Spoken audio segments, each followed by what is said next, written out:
प्रिय विद्यार्थियों, वंदे मातरम। मैं Gujar prince children senior secondary school Chokhawas Sikar में आपका हार्दिक अभिनंदन, स्वागत है। पिछली कक्षाओं में हमने बात की थी जनजातियों की। आज अपना अगला चैप्टर जनसंख्या को लेकर है। आज का टॉपिक है विश्व जनसंख्या वितरण, घनत्व एवं वर्धन। देखिए, संपूर्ण पृथ्वी पर जनसंख्या का वितरण बड़ा असमान है और किसी भी प्रदेश और क्षेत्र के विकास में उस प्रदेश की जनसंख्या का महत्वपूर्ण रोल होता है, क्योंकि मानव सभ्यता के विकास क्रम में, चाहे वो प्राचीन सभ्यता हो चाहे आधुनिक समय हो, जनसंख्या के क्रियाकलाप के कारण विकास का मान निर्धारित होता है। लेकिन मानव भूगोल में जनसंख्या वितरण, घनत्व का विश्लेषण करना अति आवश्यक है और जनसंख्या वितरण से अभिप्राय धरातल पर मानव के फैलाव से है। तो सबसे पहले प्रश्न ये बनता है कि ये जनसंख्या क्या है, या जनसंख्या से आप क्या समझते हैं। देखिए, मेन चीज यही है कि जनसंख्या क्या है, पॉपुलेशन क्या है।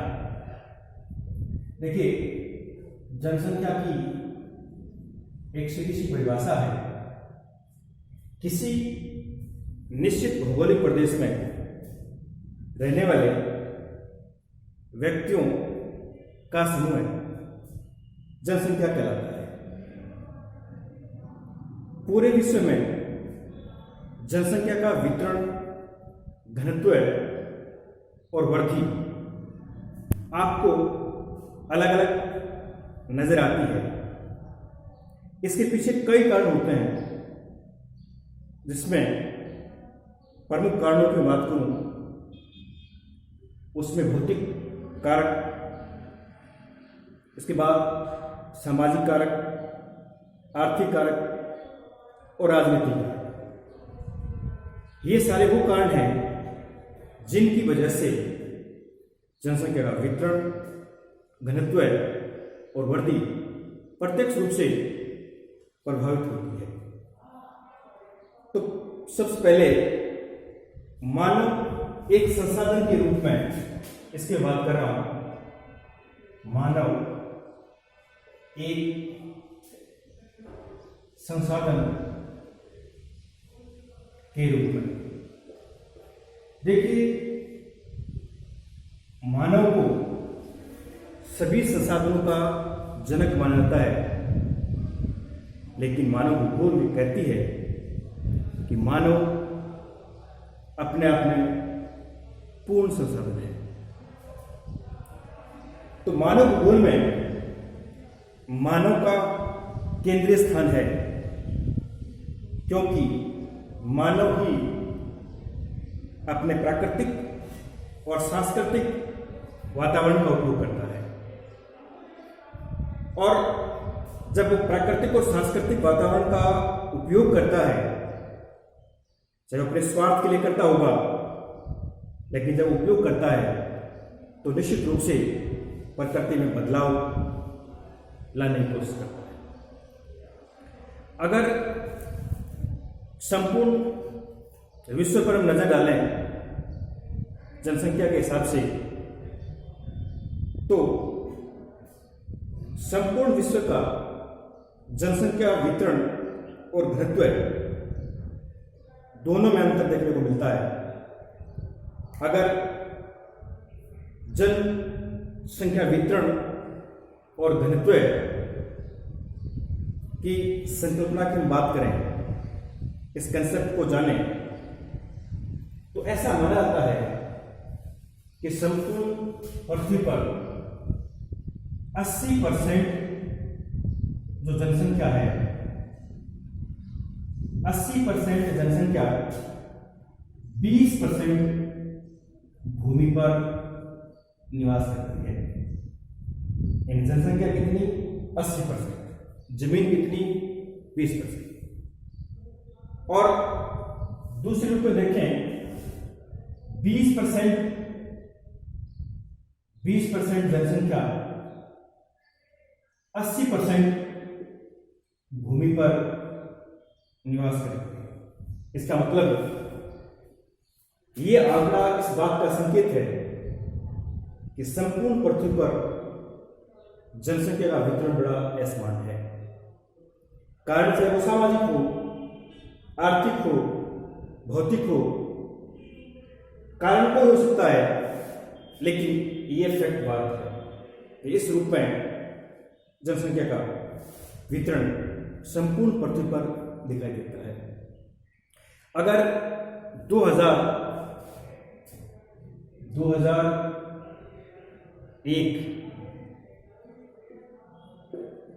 की जनगणना की बात करूं विश्व स्तर पर, तो 2001 में संपूर्ण विश्व की जो जनसंख्या थी वो 613 करोड़ थी 2001। अगर 2013 की बात करूं, 2013 में संपूर्ण विश्व की जनसंख्या 714 करोड़ हो गई। और अगर वर्तमान कंडीशन की बात करें, लेटेस्ट जनसंख्या की बात करें, तो लगभग ये 800 करोड़ को पार कर चुकी है। देखिए, जो भी है, जनसंख्या के वितरण और घनत्व में काफी असमानता देखने को मिलती है। इसी रूप में अगर मैं बात करूं जनसंख्या को गोलार्ध के रूप में, देखिए, धरती को अगर हम दो गोलार्धों में बांट कर बात करें, ये उत्तरी गोलार्ध और ये दक्षिणी गोलार्ध। ये उत्तरी गोलार्ध है, उस उत्तरी गोलार्ध में जनसंख्या दक्षिण गोलार्ध की अपेक्षा कई गुना अधिक है। तो उत्तरी गोलार्ध में संपूर्ण विश्व की जनसंख्या की मैं बात करूं तो उत्तरी गोलार्ध में 85% जनसंख्या निवास करती है और बाकी जो बच गया 15%, ये 15% दक्षिण गोलार्ध में रहती है। इसका मतलब ये हुआ कि उत्तरी गोलार्ध में जनसंख्या अधिक है, दक्षिण गोलार्ध में कम। अगर विश्व की तीन चौथाई जनसंख्या की मैं बात करूं, संपूर्ण विश्व की, यानी 75% जो जनसंख्या है संपूर्ण विश्व की, 75% जनसंख्या एशिया महाद्वीप और यूरोप महाद्वीप, एशिया और यूरोप में निवास करती है। देखिए, एशिया और यूरोप को एक सामूहिक नाम देते हैं और वो नाम है यूरेशिया। इसका मतलब ये हुआ कि यूरेशिया महाद्वीप में संपूर्ण विश्व की 3/4 75% जनसंख्या निवास करती है। इसके अलावा जो और बच गए बाकी महाद्वीप, उनमें 25% निवास करती है। अगर मैं बात करूं एशिया महाद्वीप की, तो एशिया महाद्वीप में विश्व की 60% आबादी निवास करती है और इसी कारण से एशिया महाद्वीप को जलपुंज महाद्वीप कहा जाता है। एशिया जलपुंज कहलाता है। एशिया महाद्वीप दुनिया का वो महाद्वीप है जहां जनसंख्या भी अधिक है, घनत्व भी अधिक है और दुनिया के अधिक जनसंख्या वाले जो देश हैं वो इसी एशिया महाद्वीप है। चाहे हम बात कर लें विश्व के सबसे बड़े देश चाइना की, तो चाइना भी एशिया का हिस्सा है और 2 नंबर का देश अपना भारत भी एशिया महाद्वीप का हिस्सा है। तो एशिया महाद्वीप में घनी जनसंख्या और अधिक जनसंख्या होने के कारण इसको जलपुंज की संज्ञा दी जाती है। और क्षेत्र की मैं बात करूं तो एशिया महाद्वीप के पास संपूर्ण विश्व की 30% जमीन है। तो ये जनसंख्या संबंधित कुछ महत्वपूर्ण आंकड़े हैं। इसके बाद में अगर हम बात करें अक्षांश रेखाओं के हिसाब से, देखिए हमने जब मानव भूगोल की शुरुआत की और अपने सिलेबस के पहले टॉपिक की बात की, तब हमने बात कही थी कि मानव एक सामाजिक प्राणी है और सामाजिक प्राणी होने के नाते वो सुविधाओं में रहना चाहता है। जहां दुविधा होती है, परेशानी होती है, तो निश्चित रूप से उस स्थान को छोड़कर व्यक्ति नई जगह ढूंढता है। इसलिए वो सेफ जोन में रहना चाहता है कि उसको किसी प्रकार का कोई कष्ट न हो। कष्ट चाहे वो प्राकृतिक कष्ट हो, चाहे वो आर्थिक कष्ट हो, चाहे वो सामाजिक कष्ट हो, चाहे राजनीतिक कष्ट हो, तो उससे बचना चाहता है। लेकिन कुछ मजबूरियां होती हैं, उन मजबूरियों की वजह से उनको कष्ट भी झेलने पड़ते हैं। अगर विश्व की अक्षांश रेखाओं के हिसाब से बात करूं, इस रूप में ये 0 डिग्री अक्षांश रेखा है और इस 0 डिग्री अक्षांश रेखा को भूमध्य रेखा भी बोलते हैं और इसी का नाम विषुवत रेखा भी है। तो विश्व की 80% जो आबादी है, विश्व की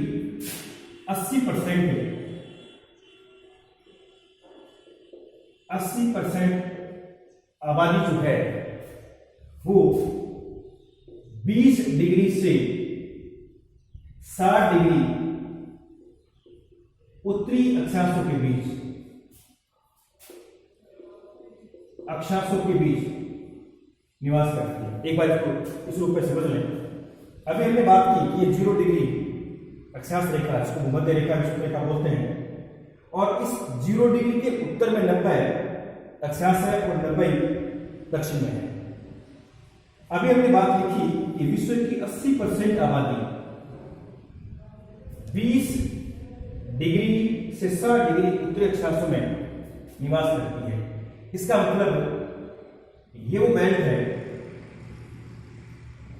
जहां संपूर्ण विश्व की 80% आबादी रहती है। इसको आप इस रूप में मान लें कि ये 20 डिग्री और ये 60 डिग्री उत्तरी अक्षांश। तो 20 और 60 डिग्री उत्तरी अक्षांशों के मध्य संपूर्ण दुनिया की 80% पॉपुलेशन निवास करती है। इसी रूप में अगर तटीय भागों को देखें तो विश्व जनसंख्या का लगभग 75% भाग, 75% भाग जनसंख्या का महाद्वीपों के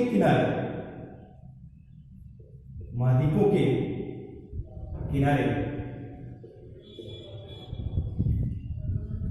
यानी 75% जनसंख्या महाद्वीपों के तटीय भागों पर निवास करती है। अगर उच्चावच की बात करें तो विश्व की 80% आबादी, विश्व की 80% जनसंख्या 500 मीटर की ऊंचाई तक निवास करती है। और जैसे जैसे हम ऊपर की तरफ जाते हैं, ऊंचाई बढ़ती जाएगी, तो जनसंख्या का वितरण घनत्व कम हो जाता है। इस प्रकार हवा का दाब और ताप का संबंध है, तो उसी प्रकार प्रत्यक्ष रूप से ऊंचाई के साथ जनसंख्या वितरण और घनत्व का भी संबंध है कि दुनिया की 80% जो आबादी है वो 500 मीटर की ऊंचाई वाले क्षेत्रों तक ही मिल पाती है। अब अगर दुनिया में जनसंख्या घनत्व की बात करें, देखिए जनसंख्या घनत्व क्या है। सबसे पहले इस बात को समझना है कि जनसंख्या घनत्व क्या है, डेंसिटी क्या होती है, पॉपुलेशन डेंसिटी क्या है। देखिए जनसंख्या घनत्व का प्रश्न कई बार पूछा गया है कि जनसंख्या घनत्व से आप क्या समझते हैं। जनसंख्या घनत्व क्या है, तो इस बात को समझना, जनसंख्या घनत्व पॉपुलेशन डेंसिटी क्या है। देखिए जनसंख्या घनत्व का मतलब होता है एक वर्ग किलोमीटर क्षेत्र में, एक वर्ग किलोमीटर क्षेत्र में जितने लोग रहते हैं। एक बार इसको समझना, ये मान लेते हैं कि एक वर्ग किलोमीटर एरिया है, एक वर्ग किलोमीटर एरिया है, और इसमें मैंने 1 2 3 4 6 रोड बना दिए, 6 बिंदु बना दिए। पैमाने के हिसाब से मैं मान रहा हूं, और एक बिंदु बराबर 100 व्यक्ति, एक बिंदु बराबर 100 व्यक्ति। और मैंने एक वर्ग किलोमीटर एरिया में जो बिंदु बनाए हैं वो 6 बनाए हैं। तो इस पैमाने के अकॉर्डिंग, इस पैमाने के अनुसार इस क्षेत्र का मैं जनसंख्या घनत्व देखूं तो कितना हुआ, एक बिंदु बराबर 100 और 6 बिंदु बराबर कितना आ गया, 600 व्यक्ति प्रति वर्ग किलोमीटर। तो इस बात से आप समझ गए होंगे, एक वर्ग किलोमीटर क्षेत्र में रहने वाले व्यक्तियों का समूह जनसंख्या घनत्व कहलाता है। एक वर्ग किलोमीटर में कितने लोग रहते हैं वो उस क्षेत्र का जनसंख्या घनत्व कहलाता है। अब ये जनसंख्या घनत्व कैसे निकलता है, प्रश्न में पूछा गया जनसंख्या घनत्व से आप क्या समझते हैं। तो हमने परिभाषा लिख दी कि प्रति वर्ग किलोमीटर क्षेत्र में रहने वाले व्यक्तियों का समूह जनसंख्या घनत्व कहलाता है। अब ये जनसंख्या घनत्व कैसे निकलता है, देखिए जनसंख्या घनत्व निकालने का हल्का सा सिंपल सा सूत्र है, किसी भौगोलिक प्रदेश की कुल जनसंख्या, किसी भौगोलिक प्रदेश की कुल जनसंख्या, और उस कुल जनसंख्या में उस भौगोलिक प्रदेश का क्षेत्रफल का भाग देते हैं तो वो जनसंख्या घनत्व आ जाएगा। तो कुल जनसंख्या बटे कुल क्षेत्रफल, जनसंख्या में हम क्षेत्रफल का भाग देते हैं, इसका मतलब जनसंख्या घनत्व आ जाएगा। इसको गणितीय घनत्व बोलते हैं, गणितीय घनत्व। पूछ ले कि गणितीय घनत्व से आप क्या समझते हैं, तो कुल जनसंख्या और कुल क्षेत्रफल का भाग देते हैं तो उस क्षेत्र का गणितीय जनघनत्व। ये तो था जनसंख्या घनत्व या गणितीय घनत्व। इसके बाद में दूसरा घनत्व देखते हैं, और दूसरा है आर्थिक जनघनत्व। आर्थिक जनघनत्व कैसे निकलता है? देखिए, आर्थिक जनघनत्व कैसे निकालते हैं?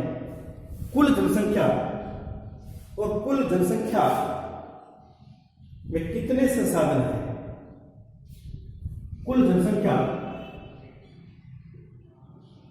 और कुल जनसंख्या में कुल संसाधनों का भाग देते हैं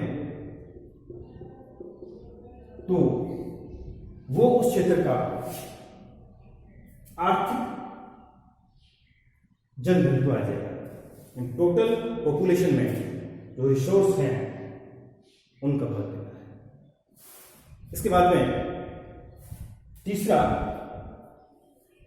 घनत्व होता है कृषि घनत्व।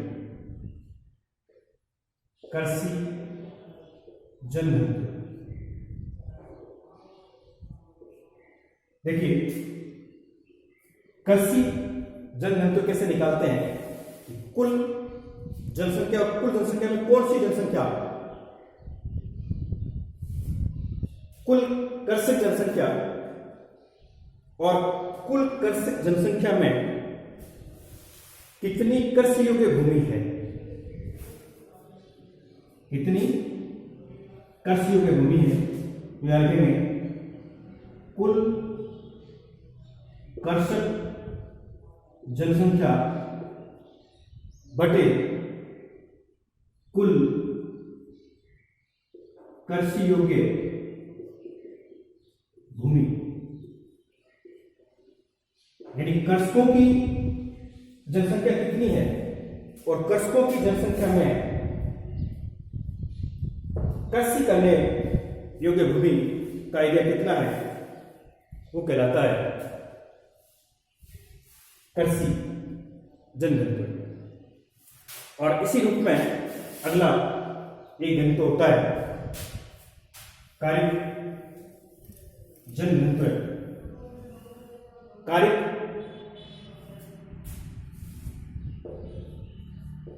जनघनत्व, देखिए, कायिक जनघनत्व का फॉर्मूला क्या है?